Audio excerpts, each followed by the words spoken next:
An airliner slid off the end of the runway in South Korea, slammed into a berm, exploded into flames, and almost everybody on board was killed. The berm was made of a concrete wall covered in dirt and then planted with grass. The question is whether anything could have been done to slow down the airliner. There was a classic equation in calculus and physics. V2 squared minus V1 squared equals 2as. The V2 and the V1 are velocities, the s is a distance, and the a is, in this case, an assumed constant acceleration. The airliner is estimated to have traveled at an average speed of 210 feet per second from the end of the concrete to the berm. If you square 210, you get a number of over 44,000.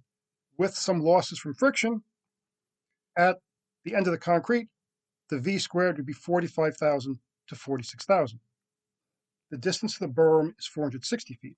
There's another 180 feet to the outer wall. At most, you have 600 feet to slow the aircraft down.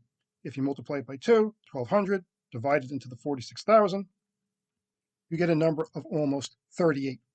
Gravity's acceleration is 32.2 feet per second squared. So you would need to decelerate the aircraft at 1.2 Gs before the outer wall. I don't think there's any way that you can do that. There is a system where concrete with a lot of air in it is placed at the end of a runway. The tires on large commercial airliners support 50 to 60,000 pounds each. The ground pressure is over 20,000 pounds per square foot.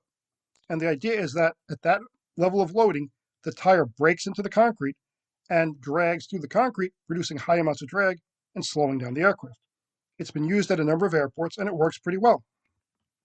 This aircraft was sliding, and that's going to have less pressure on the concrete, and the aircraft will probably just slide right over it and not be slowed down very much.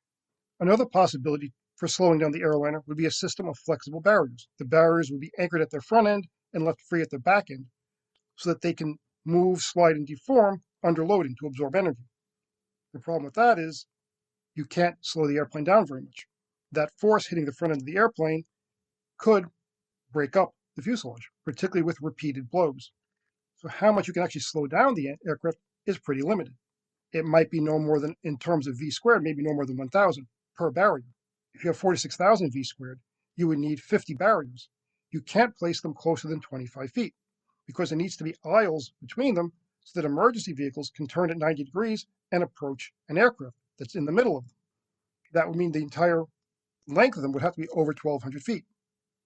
Another possibility is a water tank. The plane slides down into a water tank, and driving through the water produces a huge amount of drag. The water tank would be 3 or 4 feet deep so that adults could stand in it without drowning. You have to have a deceleration of 1.2 Gs, and I'm not sure the water tank could achieve that for very long. In addition, you'd have to have specialized emergency vehicles that can drive through high water. My artificial intelligence assistant tells me that the coefficient of friction between plastic and concrete is between 0.2 and 0.4. Aircraft fuselages are made out of fiber reinforced plastic. They said that the airliner touched down 4,000 feet along the runway. The runway is 9,000 feet long and has a 500-foot overrun area, still hard surface at either end. That means the plane was sliding 5,000 to 5,500 feet. If you multiply that by 2, you get 10,000 to 11,000. The coefficient of friction is the ratio of the weight of the object to the amount of drag it produces. The weight of an object is mass times gravity, so gravity comes into it. Gravity, again, is 32.2 feet per second. 0.2 is about 6.5. 0.4 is about 13. If you're multiplying by 11,000, you're getting 66,000 to 143,000.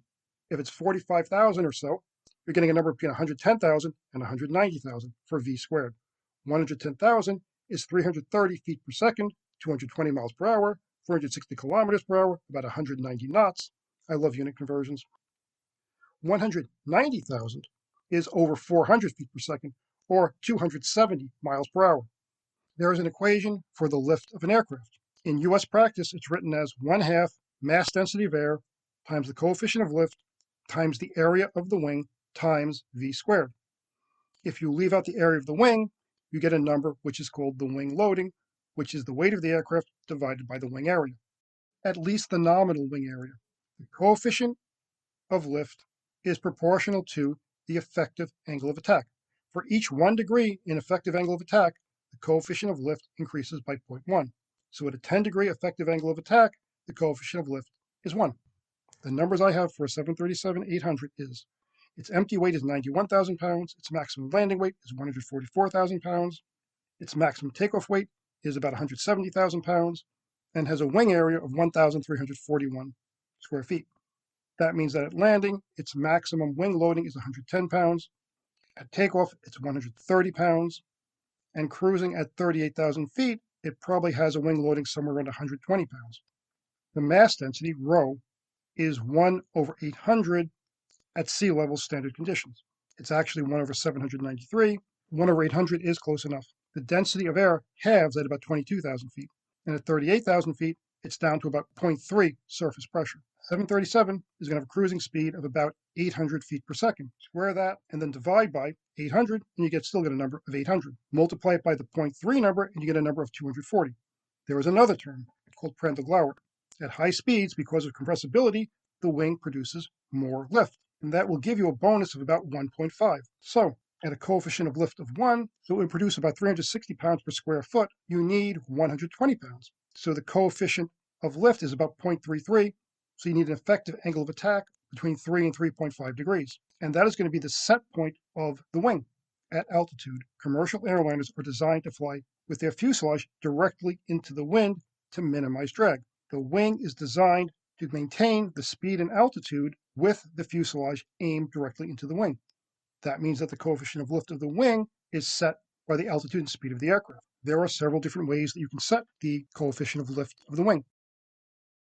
One is to physically rotate the wing so that you set it at the angle of attack necessary to produce the lift. Another way is to have a cambered airfoil. This works at lower speeds. At high speeds, you get shock formation, which produces drag. Since 1976, commercial airliners have used what is called a supercritical wing. The 3 to 3.5 degree angle is the set point of the wing relative to the fuselage. At landing, I would estimate that aircraft had a V-squared of 110,000. Dividing by 800, you get a number of about 140. Close to the ground, you get what's called ground effect. Because of the interference between the floor around the wing and the ground, the lift increases. It can increase by 20 to 30%.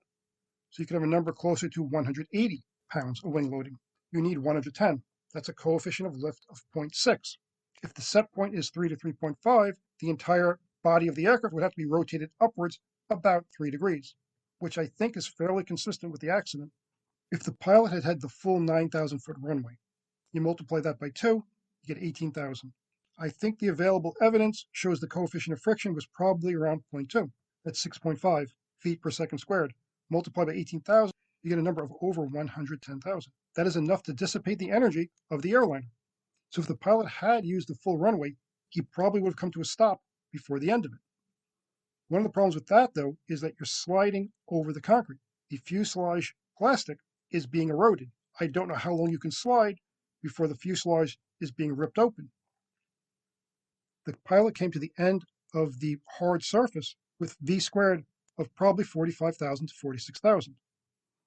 The berm might have been there to protect houses from a high-speed excursion of an airliner at the end of the runway. If the berm hadn't been there, the plane would have hit the outer wall of the airport at a speed of probably at least 200 feet per second, over 130 miles per hour. I am not sure that the berm made that much of a difference in terms of the survivability of the passengers. At 130 miles per hour, you hit any solid object, bad things are going to happen to the airplane. And then if it does get through the outer wall, it's going to go into people's houses. In a conventional landing, you have wing loading of 110 pounds per square foot. You multiply by 800, you get 88,000. With flaps and leading edge devices, it should be possible to achieve a coefficient of lift of at least 1.6. That puts you down to 55,000. If you're even using 4,000 feet, multiply by 2, you get 8,000, you have a number of 7. That's 0.2 Gs, which is achievable. If the pilot had tried to land with his landing gear extended, there was a good chance tires would have exploded and the plane would have been uncontrollable. At the end of the hard surface, the concrete, the plane is sliding across grass. I don't think it's digging that far into the grass, and therefore I think the coefficient of friction is less than 0.2. The plane was not going to slow down very much.